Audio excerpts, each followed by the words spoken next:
On June 13, 2025, Israel launched a surprise air offensive nicknamed Operation Rising Lion, hitting over 900 targets across Iran.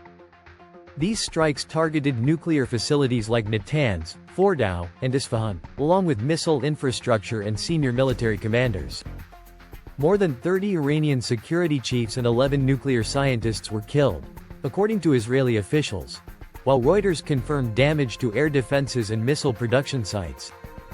In response, Iran launched more than 550 missiles at Israel. Iranian sources say 28 Israelis died in these retaliatory strikes. This triggered massive mourning in Tehran. On June 28, state funerals for about 60 martyrs, military commanders and scientists drew thousands of mourners chanting against the United States and Israel. Meanwhile, the United States officially entered the conflict. On June 21, U.S. President Trump announced coordinated strikes using bunker buster bombs against Iran's sensitive nuclear sites. However, U.S. intelligence later clarified these strikes only set back the program by a few months, not destroyed it entirely. Iran retaliated again, this time targeting the U.S. base at Al Udeid in Qatar with approximately 19 missiles on June 23.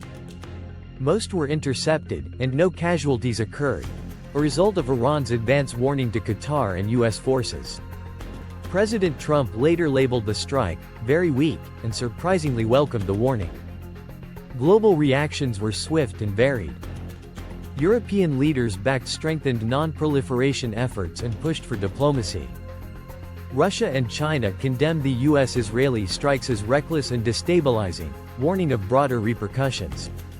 In Iran, the government cracked down on internal dissent.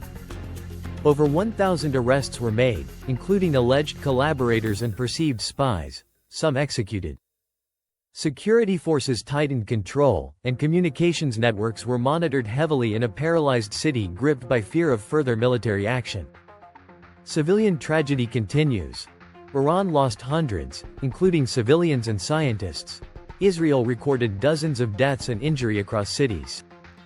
Gaza also suffered during the conflict, with at least 34 Palestinians killed in nearby airstrikes, particularly at a stadium sheltering displaced families. What's next? Iran's supreme leader declared no ceasefire until Western threats ended, and hinted at resuming negotiations only after changes in the U.S. approach. Analysts believe Israel could continue targeting Iran's nuclear infrastructure, while Washington prepares for future strikes. Regional powers like Hezbollah and Houthi rebels are also poised to strike allied Western targets, escalating the situation further. Escalation risk, very high.